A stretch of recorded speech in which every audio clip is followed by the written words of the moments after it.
खैर, advisory jurisdiction पे बात करेंगे। अपने आप में ये जुरिस्डिक्शन बिल्कुल अनोखा है। अनोखा इसलिए है क्योंकि यहां पर अगर आप देखेंगे तो एडवाइस कौन मांग रहा है? President of India. और एडवाइस किससे मांग रहा है? सुप्रीम कोर्ट ऑफ इंडिया से। अगर हम बात करें जुरिस्डिक्शन की, तो हमने क्रिमिनल मैटर में जुरिस्डिक्शन को देखा 134 में, हमने ऑर्डिनरी जुरिस्डिक्शन सिविल मैटर में देखा अपीलेट जुरिस्डिक्शन 133 में, हमने कॉन्स्टिट्यूशनल मैटर में देखा 132 में, 131 में हमने देखा कहां पर? ओरिजिनल जुरिस्डिक्शन को। देन इसके साथ साथ हमने रेजिडुअरी जुरिस्डिक्शन को देखा अंडर आर्टिकल 135 एंड 136 में। In article 136 in form of special leave petition and under article 135 कि जो फेडरल कोर्ट्स हैं उनके पास जो जुरिस्डिक्शन था, जिन केसेस का ट्रायल वो कर सकते थे, उन केसेस का ट्रायल सुप्रीम कोर्ट भी कर सकता है। अब इससे अलग आर्टिकल है 143 जो कि बात करता है एडवाइजरी जुरिस्डिक्शन की, और क्या कहता है कि अगर प्रेसिडेंट को लगता है कि कोई क्वेश्चन ऑफ लॉ अराइज होने वाला है, कोई क्वेश्चन ऑफ लॉ अराइज होने वाला है, और कोई क्वेश्चन ऑफ लॉ ऐसा अराइज होने वाला है या कोई क्वेश्चन ऑफ फैक्ट ऐसा अराइज होने वाला है जिसके रेफरेंस में नीड है कि सुप्रीम कोर्ट से व्यू लिया जाए, देन इन दिस सिचुएशन क्या करेगा प्रेसिडेंट? सुप्रीम कोर्ट को रेफर करेगा अंडर आर्टिकल 143 और सुप्रीम कोर्ट उस पर अपनी एडवाइस दे सकता है। दे सकता है का मतलब क्या है कि एज सच नहीं है कि सुप्रीम कोर्ट को भेजा कि ये क्वेश्चन ऑफ लॉ या क्वेश्चन ऑफ फैक्ट है, आप इस पे अपनी एडवाइस दे दीजिए, तो सुप्रीम कोर्ट बाइंड है कि एडवाइस दे ही दे। It's up to the supreme court. May word use हुआ है, चाहे तो सुप्रीम कोर्ट उस पर एडवाइस दे, चाहे तो एडवाइस ना दे। ये सुप्रीम कोर्ट की अपनी मर्जी है। देखिए मैंने कैसे लिखा है, advisory jurisdiction of the supreme court is provided under article 143। ये प्री के पॉइंट ऑफ व्यू से याद रखना है आपको कि एडवाइजरी जुरिस्डिक्शन कहां प्रोवाइड किया गया है? Under article 143। Clause 1 of this article provides that the President may refer the question to the Supreme Court for its consideration if at any time it appears to him that a question of law or fact has arisen or likely to arise। तो question of fact पर भी यहां पर advice मांग सकता है और question of law पर भी एडवाइस मांग सकता है। और ये क्वेश्चन ऑफ फैक्ट या क्वेश्चन ऑफ लॉ होना कैसा चाहिए? एंड करके लिखा है हमने, and which is of such a nature, which is of such a nature and of such public importance that it is expedient to obtain the opinion of the Supreme Court upon it। तो अगर वो public importance रखता है वो matter, चाहे वो factual question हो या क्वेश्चन ऑफ लॉ हो, वो पब्लिक इंपॉर्टेंस रखता है अपने आप में include, then in this situation उस पर एडवाइस मांग सकता है, अदरवाइज नॉट। तो पब्लिक इंपॉर्टेंस टर्म को वो अपने अंदर इंक्लूड करता हो, क्या? क्वेश्चन ऑफ फैक्ट या क्वेश्चन ऑफ लॉ जिस पर एडवाइस मांगी गई है। देन आगे क्या लिखा है? When the question is referred to the supreme Court it may after such hearing as it thinks fit report to the presidents its opinion there on.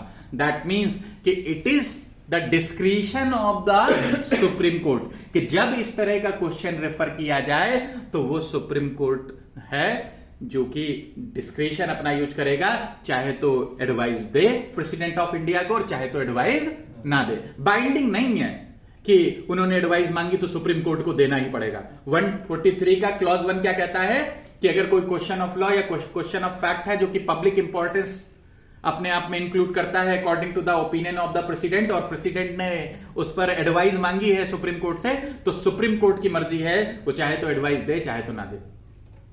ठीक है, ये उसका डिस्क्रिशन है। क्या ये डिस्क्रिशन जो है वो आर्बिट्रेरी नेचर है कि जो नहीं देंगे एडवाइस?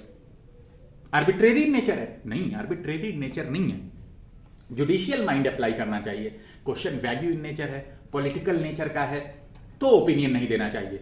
लेकिन अगर क्वेश्चन वाकई में पब्लिक इंपॉर्टेंस को इंक्लूड करता है तो बिल्कुल ओपिनियन देनी चाहिए। तो यहां पर जो डिस्क्रिशन दिया गया है उस डिस्क्रिशन को आर्बिट्रेरी तरीके से सुप्रीम कोर्ट यूज नहीं करेगा, बल्कि उस डिस्क्रिशन को कैसे यूज करेगा?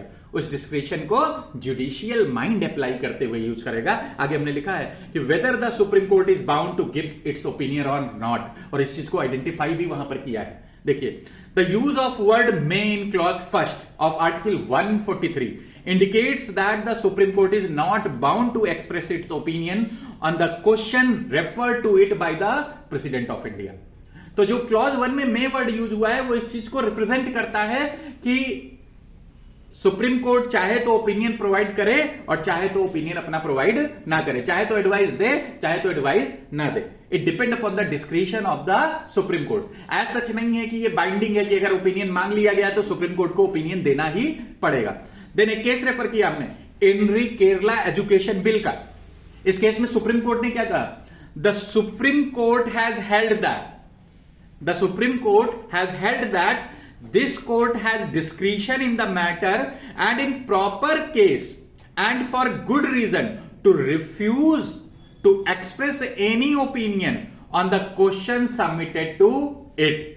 बहुत सिंपल सी बात है, फॉर गुड रीजन आप मना कर सकते हो, आर्बिट्रेरी तरीके से आप मना नहीं कर सकते। तो सुप्रीम कोर्ट ने अपने ऊपर ही एक ऑब्लिगेशन डाला कि अगर फॉर गुड रीजन कोई ओपिनियन देने की जरूरत नहीं है तो ओपिनियन नहीं देंगे, लेकिन अगर ओपिनियन देने की जरूरत है, पब्लिक इंपॉर्टेंस का मैटर है, वैग्यू इन नेचर नहीं है, पॉलिटिकल क्वेश्चन नहीं है, राजनीति को बढ़ावा देने वाला नहीं है, तो ओपिनियन देना चाहिए। और इसके लिए हमने नेक्स्ट केस मेंशन किया है, एनरी स्पेशल कोर्ट्स बिल 1979 का केस हमने मेंशन किया। सुनिएगा इस केस में सुप्रीम कोर्ट ने क्या कहा।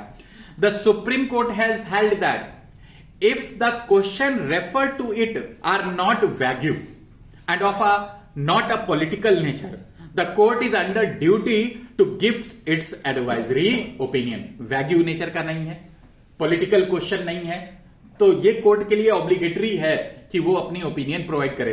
तो इन री स्पेशल कोर्ट्स बिल 1979 का जो केस है, सुप्रीम कोर्ट ने खुद अपने ऊपर ऑब्लिगेशन डाला, कहा कि क्वेश्चन अगर वैग्यू नेचर का नहीं है, क्लियर क्वेश्चन है, पॉलिटिकल नेचर का भी नहीं है, किसी पॉलिटिकल इंपॉर्टेंस को भी अपने अंदर इंक्लूड नहीं करता है, किसी पॉलिटिकल व्यू को भी बढ़ावा नहीं देता है, then in this situation opinion आपको देनी चाहिए।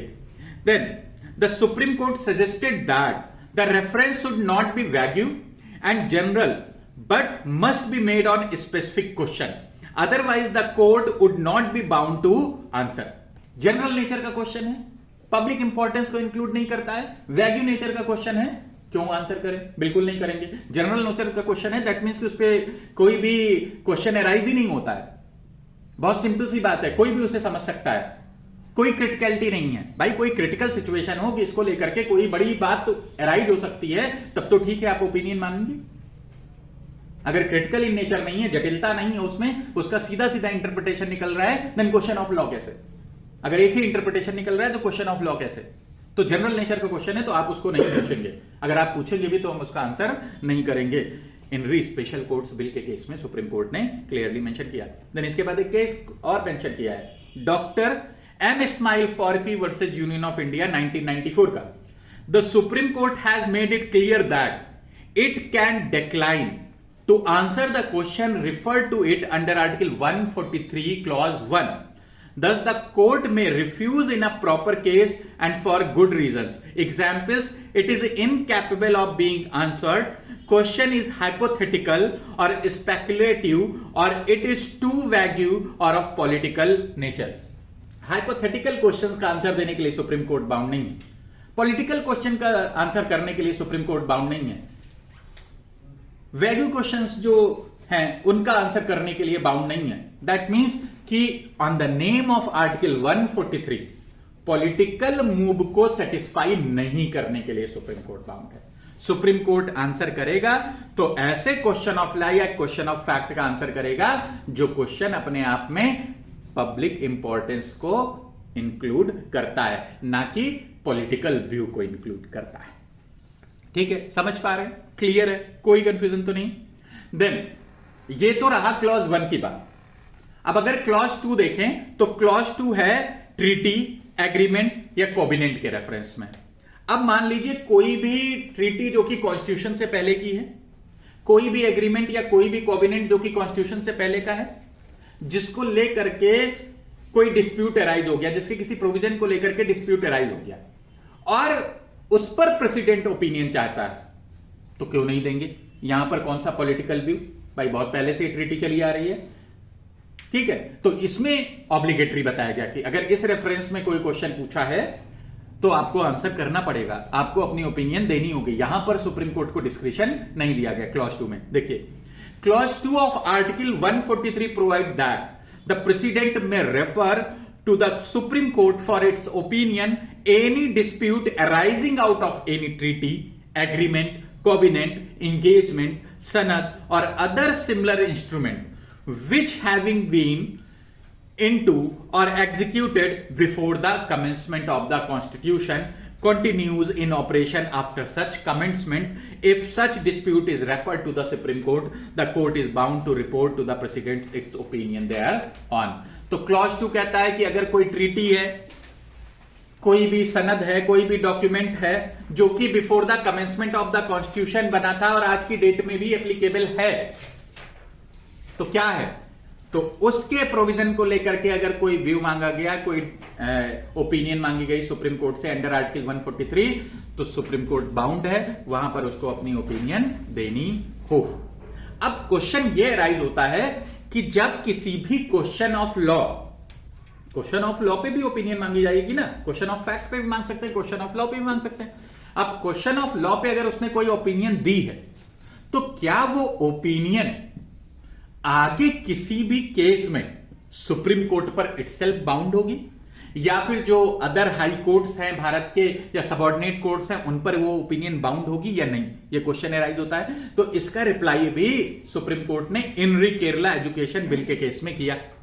सुप्रीम कोर्ट ने क्या कहा? The Supreme Court said that the advisory opinion of the Supreme Court under Article 143, though entitled to great respect, is not binding on courts because it is not a law within the meaning of Article 141. But in case of in re special courts bill, the Supreme Court has held that the advisory opinion is binding in all courts in the territory of India. Article 141 भी pre के point of view से important है, और 141 ये कहता है कि supreme court के जो भी डिसीजन होंगे वो बाइंडिंग इन नेचर होंगे। किसके लिए बाइंडिंग होंगे? जितनी भी सबऑर्डिनेट कोर्ट्स हैं उनके लिए बाइंडिंग होंगे। सुप्रीम कोर्ट के डिसीजंस को वो फॉलो करेंगे अकॉर्डिंग टू आर्टिकल 141। तो आपने ये देखा कि जब इनरी केरला एजुकेशन बिल केस की बात की हमने, तो कहा सुप्रीम कोर्ट ने उसमें कि बाइंडिंग नहीं है, लेकिन उसके बाद आया कौन सा case? In re special courts bill case, और उस केस में सुप्रीम कोर्ट ने क्या कहा? सुप्रीम कोर्ट ने क्लियरली मेंशन कर दिया कि जो भी डिसीजन, जो भी opinion under article 143 Supreme Court देगा वो अकॉर्डिंग टू आर्टिकल 141 सभी सबऑर्डिनेट कोर्ट्स पर बाइंडिंग होगा। क्लियर है? कोई कंफ्यूजन तो नहीं।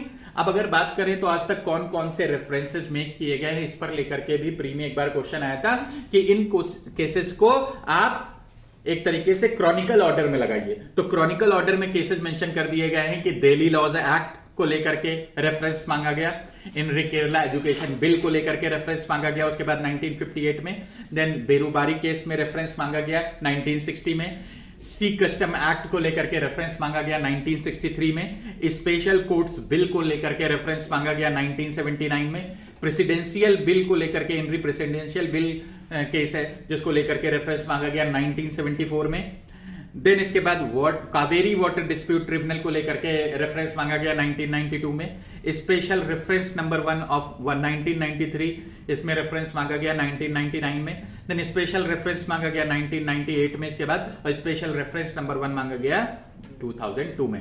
तो इस तरह से कौन कौन से रेफरेंसेस का मांगे गए उसकी भी लिस्ट आपको प्रोवाइड कर दी गई, क्योंकि इसको लेकर के भी प्री में एक बार क्वेश्चन पूछा गया था। रेफरेंसेस बता दिए गए थे और कहा गया था कि इन रेफरेंसेस को क्रॉनिकल ऑर्डर में लगाइए। समझ पा रहे हैं? तो ये लिस्ट प्रोवाइड कर दी गई, इसमें से आप इसको रीड कर लेंगे तो आपको चीजें याद हो जाएंगी। क्लियर है? कोई कंफ्यूजन तो नहीं? 2 मिनट का ब्रेक लेते हैं, देन इसके बाद हम बात करेंगे किस पर, कि जो रिव्यू की पावर है, अपने जजमेंट का रिव्यू कर सकती है सुप्रीम कोर्ट, उस पर बात करेंगे। किस आर्टिकल में प्रोवाइड किया गया है? अंडर आर्टिकल 137 में। क्या रिव्यू के बाद भी रिव्यू हो सकता है? बिल्कुल, in form of curative petition, जैसे रूपा अशोक हुर्रा के केस में रिकॉग्नाइज किया गया। कैसे उसका जन्म हुआ? आर्टिकल 142 के नाम पर, on the name of complete justice. कि रिव्यू के आफ्टर भी रिव्यू कर सकते हैं कंप्लीट जस्टिस प्रोवाइड करने के लिए। ठीक है, इन दोनों चीजों की बात अभी हम करें। ठीक है।